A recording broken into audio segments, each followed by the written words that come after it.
Herr Präsident, sehr geehrte Damen und Herren, Frau Bundeskanzlerin! Es ist schon verblüffend, wie Politik manchmal funktioniert. In Deutschland wachsen soziale Ungleichheit. Ich weiß gar nicht, was Sie daran so lustig finden. In Deutschland wachsen soziale Ungleichheit und Verunsicherung und mit ihnen die Wahlergebnisse der AfD. In Europa ist die deutsche Regierung so isoliert wie lange nicht mehr.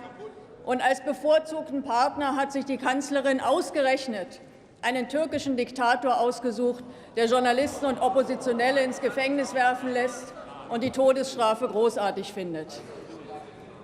Trotz allem scheint sich die CDU/CSU, das zeigt ja auch ihre wunderbare Stimmung heute, auf ein Weiter so mit dieser Kanzlerin, mit dieser Frau Merkel, allen Ernstes zu freuen.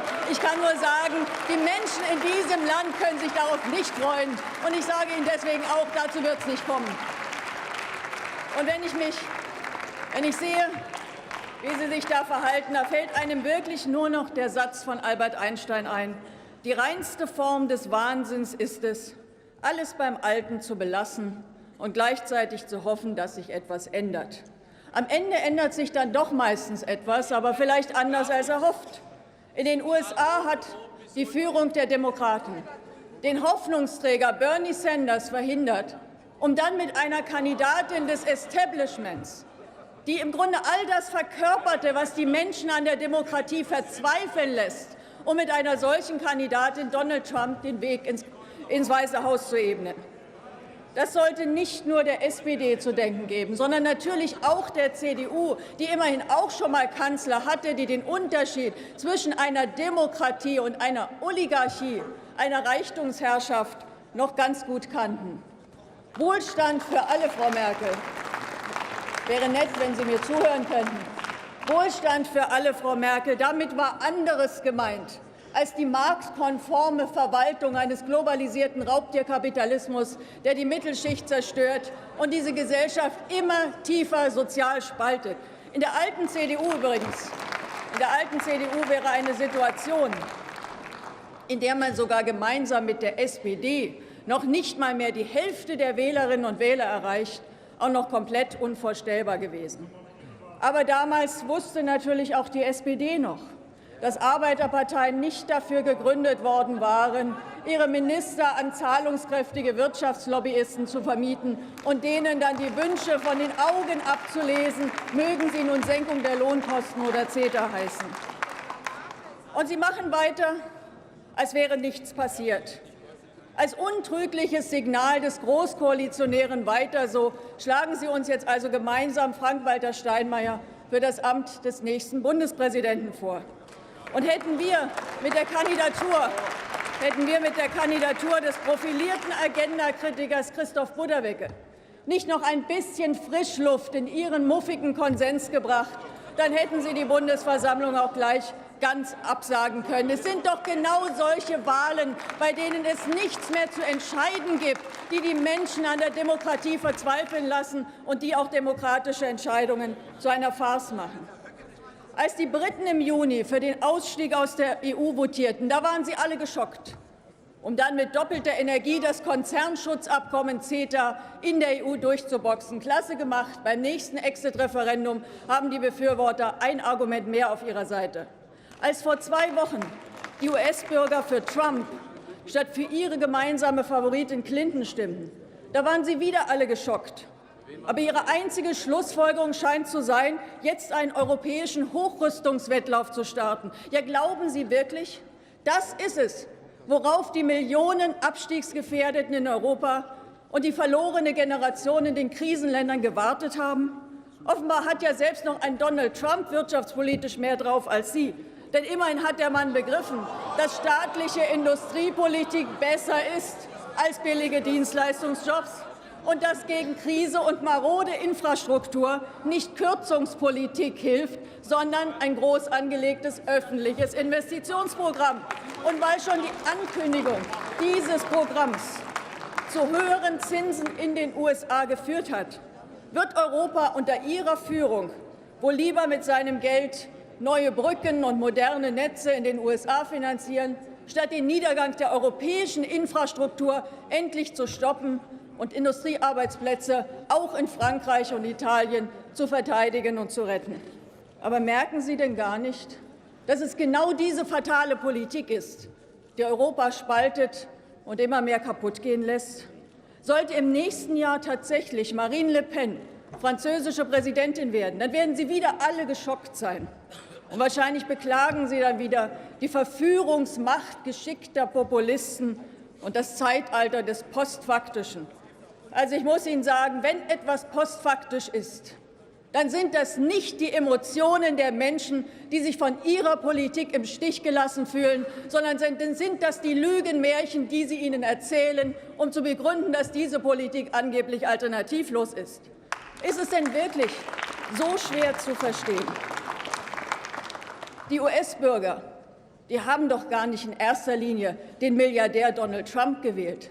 Sie haben das weiter so abgewählt. Und dafür hatten Sie in einem Land, wo die mittleren Löhne heute unter dem Niveau der 80er Jahre liegen, natürlich allen Grund.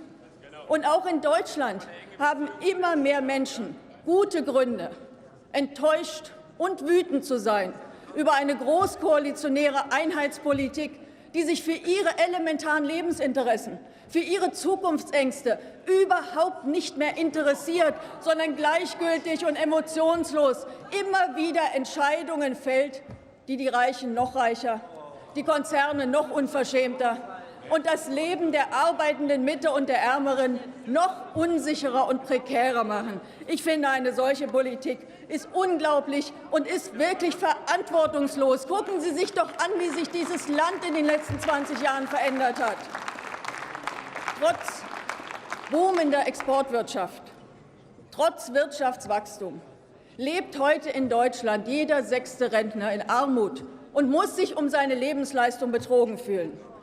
Immer mehr Kinder beginnen ihr Leben mit der Grunderfahrung, dass sie von der schönen, bunten Welt ausgeschlossen sind und dass ihnen das Leben viel weniger bieten wird als anderen.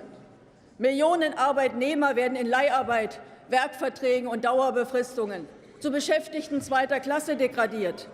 Und diejenigen, deren Löhne kein Tarifvertrag mehr regelt, und das ist inzwischen jeder Zweite, diejenigen verdienen inzwischen 18% weniger als im Jahr 2000. Und diesen Menschen erzählen Sie, Deutschland geht es gut, und die sollen sich freuen über ihre erfolgreiche Politik. Das ist doch der blanke Hohn, was Sie da machen.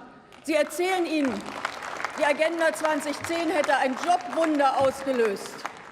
Ja, wir hatten mal in Deutschland 5 Millionen Arbeitslose. Heute bekommen nur noch 800.000 Menschen Arbeitslosengeld II. Aber dafür gibt es 4,3 Millionen erwerbsfähige Hartz-IV-Empfänger, die alle arbeiten möchten, teilweise sogar Arbeit haben, teilweise sogar Vollzeitarbeit haben und trotzdem von staatlichen Lohnersatzleistungen abhängig bleiben. Und das macht in der Summe immer noch 5,1 Millionen Menschen. Was ist denn das für ein Fortschritt?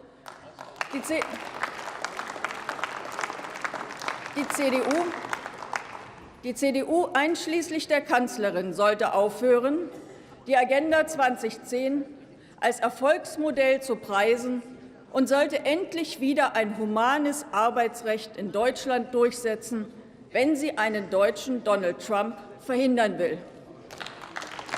Diesen weisen Satz hat Ihnen letzte Woche Ihr ehemaliger Generalsekretär Heiner Geißler zugerufen. Und wenn die Mahnung schon bei der CDU/CSU auf taube Ohren stößt, zumindest Sie, liebe Kolleginnen und Kollegen von der SPD, müssen Sie nicht in Ihren Stühlen versinken, wenn Sie merken, dass ein ehemaliger CDU-Generalsekretär, der sich treu geblieben ist, inzwischen weit links von Ihnen steht. Gleichen Lohn für gleiche Arbeit hat die SPD bei der letzten Wahl versprochen. Und was haben Sie gemacht? Ein Gesetz, das es Daimler, BMW und Co. in Zukunft sogar erleichtert, reguläre Jobs dauerhaft durch Leiharbeit zu ersetzen oder an Werkvertragsunternehmen auszulagern. Das ist doch schäbig. Da glaubt Ihnen doch niemand mehr irgendwas, wenn Sie solche Politik machen. Und selbst diejenigen in Deutschland, die sich all das noch leisten können, was für andere bereits zum unerschwinglichen Luxus geworden ist, eine gute Ausbildung der Kinder, private Vorsorge fürs Alter, Urlaubsreisen, Wohneigentum. Wie viele von Ihnen leben in der ständigen Angst, nach der nächsten Betriebsverlagerung auch zu den Verlierern zu gehören oder eiskalt aussortiert zu werden, wenn sie krank werden oder wenn sie nicht mehr ständig Höchstleistungen bringen können? Der American Dream, der ist doch längst auch bei uns ausgeträumt. Wer außerhalb der Oberschicht glaubt denn heute noch, dass es den Kindern mal besser gehen wird als ihren Eltern? Die meisten erleben das Gegenteil. Und das ist nicht Ergebnis einer Naturgewalt namens Globalisierung, sondern Ergebnis politischer Entscheidungen. Und auch Ihre Legende, rabiate Rentenkürzungen seien notwendig, um die junge Generation vor zu hohen Belastungen zu bewahren, die passt doch wirklich bestens ins Zeitalter des Postfaktischen. Rechnen wir doch mal durch. Der aktuelle Beitragssatz zur gesetzlichen Rente liegt bei 18,7%, hälftig bezahlt von Unternehmen und Beschäftigten. Zusätzlich sollen die Beschäftigten dann noch 4% ihres Einkommens in einen jener sinnlosen Riester-Verträge versenken, von denen inzwischen jeder weiß, dass sie nur Banken und Versicherungen reich machen. Aber wer glaubte, die Maschmeyer-Kumpel Schröder und Riester, das sei schon der Tiefpunkt gewesen, also dem beweist Frau Nahles, dass es wirklich noch schlimmer geht. Ich rede von Ihren Plänen für eine sogenannte Betriebsrente, die genau wie Riester natürlich auch allein von den Beschäftigten bezahlt werden soll und die sich von den unsäglichen Riester-Produkten eigentlich nur an einem einzigen Punkt unterscheidet. Bei Riester mussten die Anbieter zumindest noch den Erhalt der eingezahlten Beiträge garantieren. Die Betriebsrente subventioniert der Staat auch dann, wenn das volle Verlustrisiko auf den künftigen Rentner abgewälzt wird. Und wenn wir zusammenzählen, dann laufen die Rentenpläne der Großen Koalition darauf hinaus, dass Arbeitnehmer in Zukunft bis zu 20% ihres Einkommens für die Altersvorsorge aufwenden sollen, um damit Rentenansprüche zu erwerben, die sich anders als die Umlagerente bei der nächsten großen Finanzkrise in heiße Luft auflösen können. Und das dann noch als Entlastung der jungen Generation zu verkaufen, also darauf muss man wirklich erst mal kommen.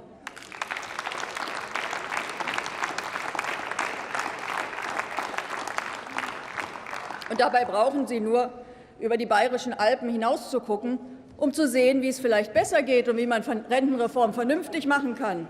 Nachdem in Österreich Rentenkürzungen à la Riester am Widerstand der Gewerkschaften gescheitert sind, hat man eben die gesetzliche Rente zukunftsfest gemacht. Das heißt, es gibt heute einen einheitlichen Topf, wo alle einzahlen, auch Selbstständige und Beamte.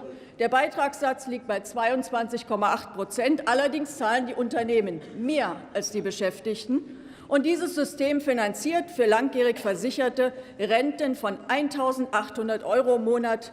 Die Mindestrente beträgt 1.030 €. Und Sie muten Menschen, die ihr Leben lang hart gearbeitet haben, Armutsrenten von 1.000 € und weniger zu. Das sind 800 € weniger als in Österreich. Das ist doch unglaublich. Stoppen Sie endlich diese verantwortungslose Rentenpolitik, die millionenfache Altersarmut produziert. Und bei der Krankenversicherung genau das Gleiche. Seit Ende der hälftigen Finanzierung steigt der Zusatzbeitrag der Arbeitnehmer. Und er steigt auch deshalb, weil der Pauschalbeitrag, den der Bund an die Kassen für Hartz-IV-Bezieher überweist, die realen Kosten nicht deckt.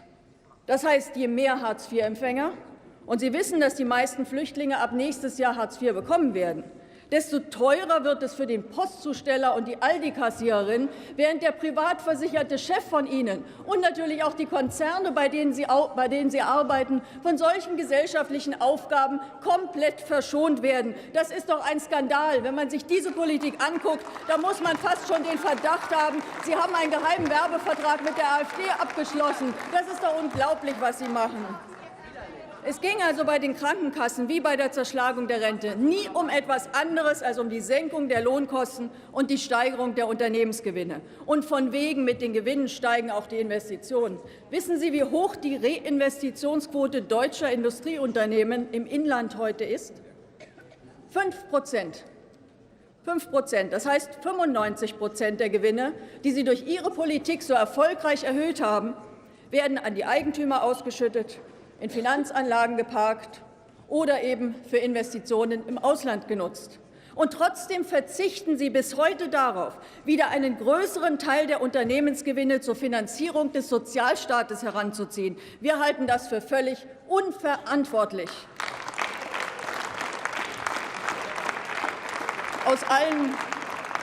Aus allen wichtigen Bereichen, in denen er früher dem Leben der Menschen Stabilität und Sicherheit gegeben hat, hat der Staat sich zurückgezogen. Nicht nur die Sozialversicherungen wurden demoliert, auch kommunale Wohnungen wurden privaten Renditejägern auf dem Silbertablett serviert, genau wie Krankenhäuser und Pflegeeinrichtungen. Weil es sich nicht rechnet, fährt zu kleinen Orten kein Bus mehr, und der nächste Arzt ist meilenweit entfernt. Und auch der jahrelange Personalabbau bei der Polizei hat ganze Wohnviertel zu nächtlichen No-Go-Areas gemacht. Und in den baufälligen Schulen dieser Viertel werden von überlasteten Lehrern auch nicht die hochqualifizierten Fachkräfte der Zukunft ausgebildet, sondern junge Menschen, von denen viele im Leben nie eine Chance bekommen werden, weil das chronisch unterfinanzierte Bildungssystem dieses reichen Landes noch nicht einmal in der Lage ist, ihnen elementare Lese-, Schreib- und Rechenfähigkeiten beizubringen. 21 Milliarden € weniger als der Durchschnitt der OECD-Staaten gibt Deutschland jährlich für seine Schulen und Universitäten aus. Was für ein Armutszeugnis, Frau Merkel. Und sagen Sie jetzt nicht, Bildung ist doch Ländersache. Es ist Ihr steuerpolitisches Wohlfühlprogramm für Konzerne und Superreiche, das die Verantwortung dafür trägt, dass viele Länder und Kommunen ihre Aufgaben überhaupt nicht mehr erfüllen können. Sie feiern sich für Ihre schwarze Null. Wissen Sie überhaupt, wie die Realität in vielen armen Städten und Gemeinden dieses Landes aussieht? Dort hat Ihre Kombination aus staatlicher Reichtumspflege und wir schaffen das dramatische Folgen. Wegen der zusätzlichen Aufgaben ist die Verschuldung vieler Städte und Gemeinden weiter gewachsen im letzten Jahr, gerade auch in Nordrhein-Westfalen. Und überschuldete Gemeinden können ihren Bürgern immer weniger bieten.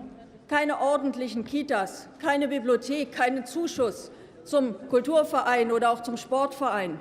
In Gelsenkirchen, wo 40% aller Kinder in Hartz-IV-Familien aufwachsen, werden gerade mehrere Schwimmbäder geschlossen. Im überschuldeten Duisburg muss in den nächsten Jahren jede 8. Stelle gestrichen werden, also noch weniger Erzieherinnen, noch weniger Personal an Krankenhäusern. Und Ihre tollkühnen Privatisierungspläne, die gehen ja immer weiter. Jetzt sollen sogar die Autobahnen, die die Menschen mit ihren Steuern bezahlt werden, über sogenannte öffentlich-private Partnerschaften an Finanzinvestoren verscherbelt werden. Ja, sind Sie denn von allen guten Geistern verlassen?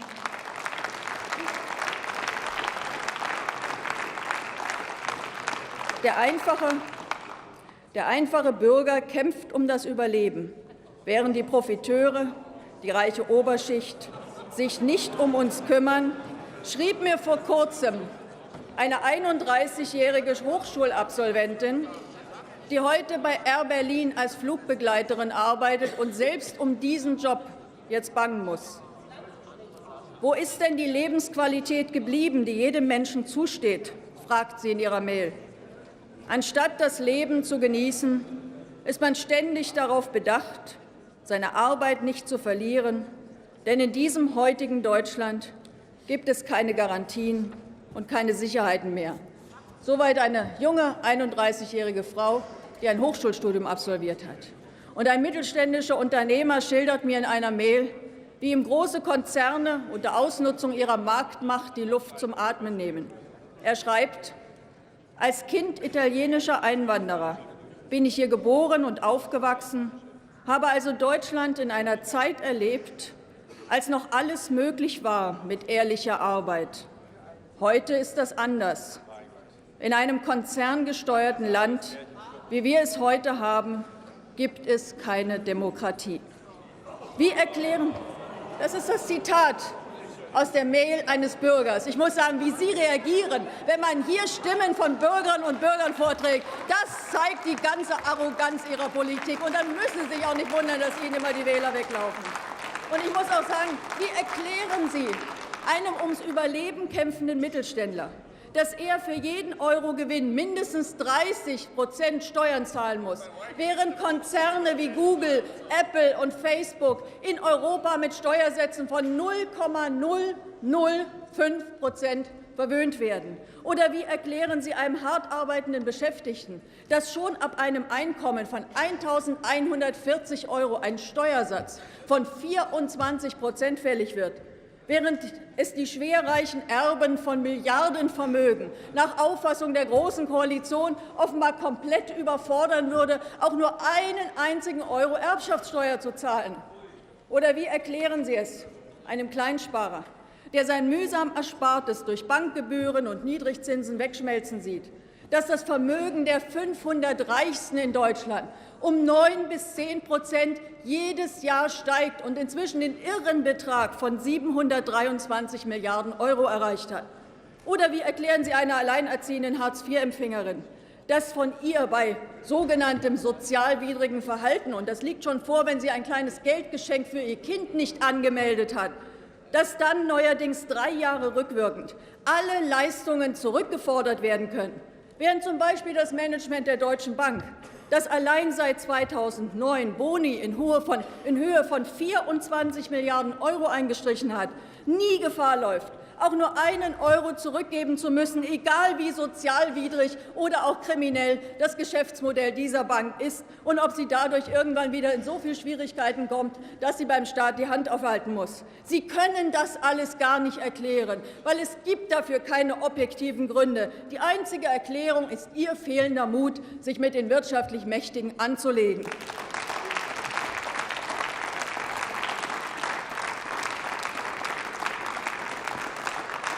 Und natürlich ist das alles nicht alternativlos. Natürlich kann man auch die Riesenvermögen der Multimillionäre besteuern, statt Städte und Gemeinden am langen Arm verhungern zu lassen. Natürlich kann man Patent- und Lizenzgebühren, die nur dazu dienen, Konzerngewinne in Steueroasen zu verschieben, auch einfach nicht mehr als gewinnmindernd anerkennen. Und dann sind die ganzen Steuertricks der Multis erledigt. Das können Sie hier in Deutschland beschließen. Da brauchen Sie noch nicht mal die EU dafür. Und natürlich kann man den Sozialstaat wiederherstellen und ein ordentliches Arbeitsrecht, das die Beschäftigten schützt und die Verhandlungsmacht der Gewerkschaften stärkt. Natürlich kann man schlicht politisches Rückgrat haben und sich den eiskalten Renditekalkülen globaler Konzerne entgegenstellen, statt ihnen die Beschäftigten schutzlos und wehrlos auszuliefern. Aber wer das alles nicht tut, der sollte dann auch aufhören, sich den Trumps und Le Pens dieser Welt moralisch überlegen zu führen. Das sind sie nicht. Das sind sie nicht. Denn es ist Ihre gemeinsame Politik, die die Rechte inzwischen auch in Deutschland stark gemacht hat. Sie, Frau Bundeskanzlerin, haben Herrn Trump nach seiner Wahl zur Anerkennung von Demokratie, Freiheit und Respekt vor dem Recht und der Würde des Menschen aufgefordert. Also ganz abgesehen davon, dass wir uns ähnlich deutliche Worte an die Adresse Ihres türkischen Freundes Erdogan auch mal gewünscht hätten. Bedurfte es wirklich eines Donald Trump, um zu verstehen, dass es um Demokratie, Freiheit und Menschenwürde in der westlichen Welt nicht mehr gut bestellt ist? Der frühere US-Präsident Jimmy Carter hat die USA schon vor Jahren eine Oligarchie mit unbegrenzter politischer Korruption genannt. Und das eine Supermacht, die mit ihren völkerrechtswidrigen Ölkriegen und ihren Drohnenmorden ganze Regionen dieser Welt chaotisiert und islamistische Terrorbanden damit gestärkt hat, dass die als Vorkämpfer für Demokratie und Freiheit ausfällt. Also ich glaube, das hätte man auch vor Trump schon begreifen können. Aber der entfesselte Globalkapitalismus ist überall mit Demokratie und Menschenwürde unvereinbar, auch in Europa. Und auch die Kriege, an denen sich europäische Staaten beteiligt haben, haben noch keinem Land Demokratie und Freiheit gebracht. Im Gegenteil, sie haben Hunderttausenden Zivilisten den Tod gebracht und Millionen aus ihrer Heimat vertrieben. Und es war ja wirklich ein Fortschritt, als mit Blick auf die russischen Bombardements in Aleppo plötzlich sogar die Bundesregierung anfing, von den Verbrechen des Krieges, von zerstörten Krankenhäusern und Schulen zu sprechen. Aber was ist mit all den zerstörten Krankenhäusern und Schulen dort, wo sich Deutschland und seine Verbündeten an Kriegen beteiligt haben. Glauben Sie wirklich, dass es für das von einer Bombe zerfetzte Kind einen Unterschied macht, ob diese Bombe von einem russischen Flieger oder im Namen der westlichen Wertegemeinschaft abgeworfen wurde? Wir glauben das nicht. Und deshalb fordern wir Sie auf, geben Sie nicht noch mehr Geld für Rüstung aus, bereiten Sie nicht noch mehr Krieg vor, sondern treten Sie aus der militärischen Infrastruktur der US-dominierten NATO aus und holen Sie die Bundeswehr aus ihren Einsätzen zurück. Deutschland wird nicht in Afghanistan, nicht in Syrien und auch nicht in Mali verteidigt. All diese Kriege haben den islamistischen Terror doch nur gestärkt und ihn letztlich sogar nach Deutschland geholt. Und ein Ende dieser Kriegsbeteiligung wäre wirklich das Beste, was Sie für die Sicherheit der Menschen auch hier im Land tun könnten. Und ein Wort noch zur CSU. Die CSU hat ja auf ihrem letzten Parteitag den erfrischenden Vorschlag gemacht, dass man den radikalisierten politischen Islam bekämpfen sollte. Auch wir finden es überfällig, dass dschihadistische Rekrutierungsvereine in Deutschland endlich verboten werden. Aber wo hat denn der politische Islam seine wichtigste Basis? Das sind doch die islamistischen Kopfabdiktaturen am Golf, die terroristische Mörderbanden weltweit finanzieren und hochrüsten. Und es ist nach eigenen Erkenntnissen der Bundesregierung auch die Türkei, die eine Schlüsselrolle bei der Organisierung und Bewaffnung von Terrormilizen spielt. Und da finden wir es schon erstaunlich, dass es die christlich-sozialen Anti-Islam-Kämpfer aus Bayern offenbar überhaupt nicht stört, dass ausgerechnet die Türkei im ersten Halbjahr 2016 von Platz 25 auf Platz 8 der Bestimmungsländer deutscher Rüstungsexporte hochgerückt ist und dass auch Saudi-Arabien und Katar heute mit mehr deutschen Waffen beliefert werden als je zuvor. Was ist denn das für eine wahnwitzige Politik? Und da muss ich Ihnen sagen, wenn Sie den politischen Islam bekämpfen wollen, also hier ist ein lohnendes Betätigungsfeld, dann setzen Sie sich endlich gemeinsam mit uns dafür ein, Rüstungsexporte in islamistische Diktaturen und in Kriegs- und Spannungsgebiete zu verbieten. Das wäre überfällig, und da würden Sie sich tatsächlich verdient haben.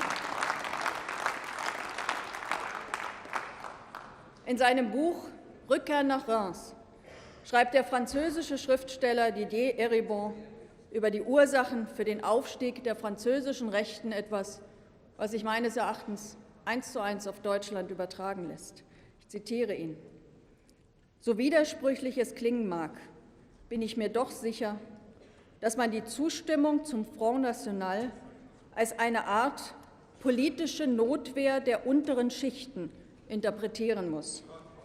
Sie versuchten, ihre kollektive Identität zu verteidigen oder jedenfalls eine Würde, die seit je mit Füßen getreten worden ist und sogar von denen missachtet wurde, die sie zuvor repräsentiert und verteidigt hatten. Also Eribon in die Nähe der AfD zu rücken, also damit beweisen Sie wirklich Ihr Bildungsniveau. Also es tut mir leid, das ist wirklich unglaublich.